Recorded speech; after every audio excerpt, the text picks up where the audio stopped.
সুজি চলে যাওয়ার পর সবাই সকালের নাস্তা করতে বসেছে। কুকি তাড়াতাড়ি জিমিনের প্লেটটা নিয়ে তার খাবার বাড়তে থাকে। সবাই তো অবাক দৃষ্টিতে কুকির দিকে তাকিয়ে। এই, তোকে আমার খাবার বাড়তে কে বলেছে? আজব, 2 দিন পরে যে দায়িত্বটা আমার হবে সেটা এখন করলে সমস্যা কি? কিসের দায়িত্ব কুকি? সেটা তুমি বুঝবে না, তোমার বোঝার মতো বয়স হয়নি। কুকির কথা শুনে জিনি মিটি মিটি হাসতে থাকে। যাই হোক, ব্যাপারটা যাদের বোঝার তারা বুঝে গিয়েছে। জিমিনের কথা না বাড়িয়ে কুকির হাত থেকে প্লেটটা নিয়ে খাবার খাইতে শুরু করে। ব্রেকফাস্ট শেষে যে যার রুমে যায়, কিন্তু কুকি যায় জিমিনের রুমে। তুই আবার আমার রুমে এসেছিস? আরে আরে, কি করছিস? আমার বেডে শুচ্ছিস কেন? আজব, তোমার বেডে শুলে কি তোমার বেড নষ্ট হয়ে যাবে? তুই শুনলে নষ্টই হয়ে যাবে। ওঠ, বের হ আমার রুম থেকে। ইম্পসিবল, এই বেডও আমার আর এই বেডের মালিকও আমার। আমি কোথাও যাচ্ছি না। তোমার ভালো না লাগলে তুমি বেরিয়ে যাও। চুপ বেয়াদব মেয়ে, বের হ বলছি। আমার কিন্তু মেজাজ খারাপ করাস না কুকি। এমন করছো কেন ভাইয়া? আগে তো নিজেই কোলে করে কত নিয়ে এসে বেডে শুয়ে রেখেছ। কুকি প্লিজ, আমার ভালো লাগছে না। প্রত্যেক দিন তোর এসব নাটক আমার আর সহ্য হচ্ছে না। আর যেগুলো হয়েছে সেগুলো পাস্ট, ওইগুলো ভুলে যা, সামনে এগিয়ে যা। নিজেও শান্তিতে থাক আর আমাকেও শান্তিতে থাকতে দে। কিসের পাস্ট পাস্ট করছো? হ্যাঁ, আমি তোমার পাস্ট, প্রেজেন্ট, ফিউচার সবকিছু। কুকি, তুই কি আর আমাকে শান্তি দিবি না? আগেও জ্বালাইছিস, এখনো জ্বালাচ্ছিস। আমি তোর প্রতি বিরক্ত কুকি, বোঝার চেষ্টা কর। এমন করে বলো না, আমার কান্না পাচ্ছে। কুকির কথা শুনে জিমিন কিছু বলে না, রুম থেকে বের হয়ে যায়। আমি জানি ভাইয়া, তুমি আমাকে এখনো আগের মতোই ভালোবাসো। সবকিছু জেনেও কেন এত কষ্ট হচ্ছে আমার? ভাইয়া প্লিজ আর কষ্ট দিও না, আমি পারবো না সহ্য করতে। তারপর কুকি নিজের রুমে চলে যায়। ওদিকে জিমিন। কি হলো হিয়ঞ্জিন, কোনো কি খবর পেয়েছ? জি স্যার। লিজিওকের সিক্রেটগুলো কি হাতে এসেছে? জি বস, এখন শুধু আপনার অর্ডারের অপেক্ষা। জিমিন একটা বাঁকা হাসি দেয়, তারপরে উঠে বাসায় চলে আসে। আপাতত সবাই লিভিং রুমে বসে গল্প করছে। তখনই ওইখানে জিমিন উপস্থিত হয়। তোমাদেরকে আমার কিছু বলার ছিল। কুকি, আমার প্রেশারের ওষুধটা রেডি রাখিস, না জানিয়ে ছেলে আবার কি ঝটকা দেয়। জিমিন কিছু না বলে শুধু জিনির দিকে তাকালো। তাতেই জিনি চুপ হয়ে গিয়েছে। সুগা ভাইয়াদের রিসেপশনের দিনে আমি সুজিকে বিয়ে করব। জিনি আর তে অসহায় দৃষ্টিতে কুকির দিকে তাকায়, আর কুকি তো অপলক দৃষ্টিতে জিমিনের দিকে তাকিয়ে আছে। কি বলছো কি জিমিন? এত তাড়া কেন দিচ্ছ? তারা যখন দিচ্ছি তখন নিশ্চয়ই কোনো ব্যাপার আছে। সেই ব্যাপারটাই তো জানতে চাচ্ছি, কিন্তু আমি বলতে ইচ্ছুক নই।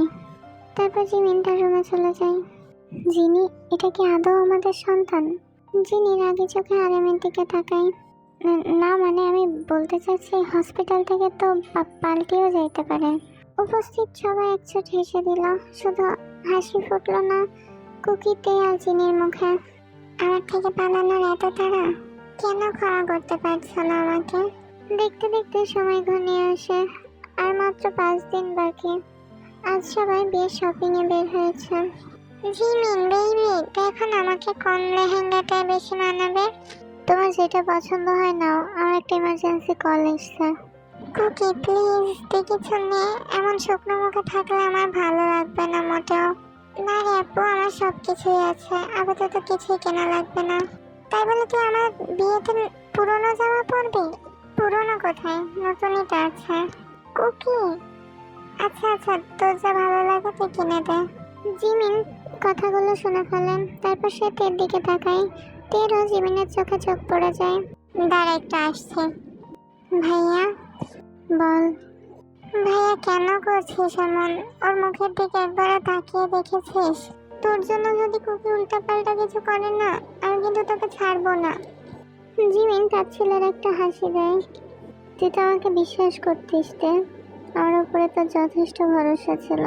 এই বাড়িতে সব থেকে বেশি তুই আমাকে বুঝতিস, তাহলে আজ কেন এমন করছিস? আমার ইমোশন বোঝার মতো ক্ষমতা কি হারিয়ে ফেলেছিস, নাকি এখন আমি তোর কাছে পর হয়ে গিয়েছি? এইভাবে কেন বলছিস ভাইয়া? আমি জানি তুই এখনো কুকিকে ভালোবাসিস, কিন্তু এইসব করে তো তোরা দুজনই দুজনকে কষ্ট দিচ্ছিস। এই কষ্টটা কুকির প্রাপ্য। আর বাকি রইল বিয়ের ব্যাপারটা। আমাকে কি বিশ্বাস করিস না? অবশ্যই করি, সব থেকে বেশি বিশ্বাস করি তোকে।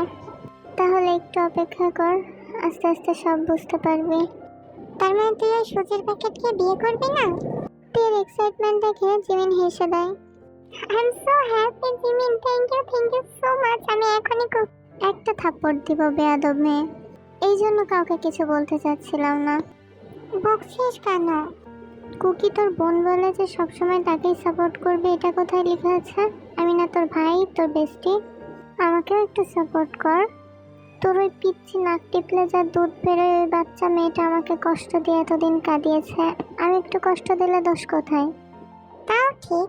আচ্ছা সমস্যা নেই, কিন্তু বিয়েটা তো হচ্ছে না। তোর কি মনে হয়?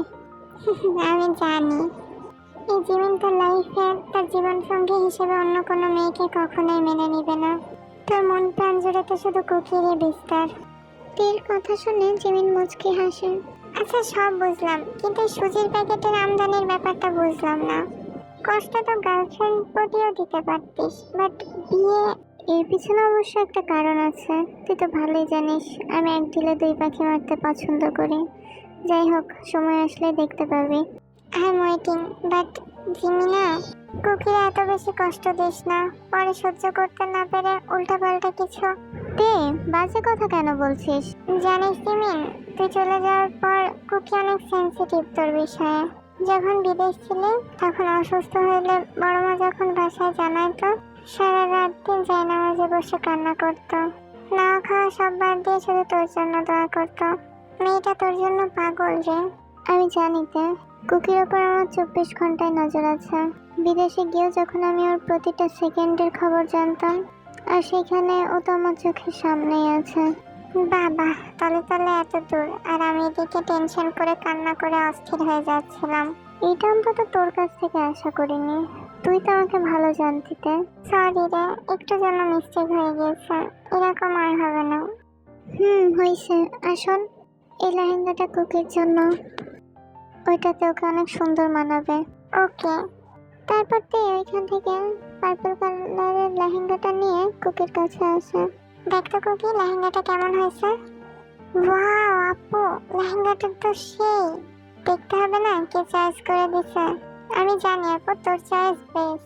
তেও আর কিছু বলে না, মিষ্টি হেসে লেহেঙ্গাটা কুকির কাছে দিয়ে দেয়। শপিং শেষ করে সবাই যখন রেস্টুরেন্টে খাইতে যায়, সুজি অনেকক্ষণ থেকে ন্যাকামো করছে, যেটা কুকির একদমই সহ্য হচ্ছে না। জিমিনও কিছু বলছে না, সে চুপচাপ তার খাওয়ায় ব্যস্ত। বেবি, আমাকে একটু খাইয়ে দিবা? জিমিন কিছু না বলে ওর প্লেট থেকে এক চামচ খাবার সুজির মুখে ধরতেই ওকে এক ঝটকায় টেবিল থেকে উঠে পড়ে। তারপর আগে ফুসতে ফুসতে এখান থেকে চলে যায়। বিষয়টা সবাই বুঝলেও কারোর কিছু করার নেই। তারপর জিমিন লক্ষ্য করে কুকি তার প্লেটের একটা দানাও মুখে দেয়নি।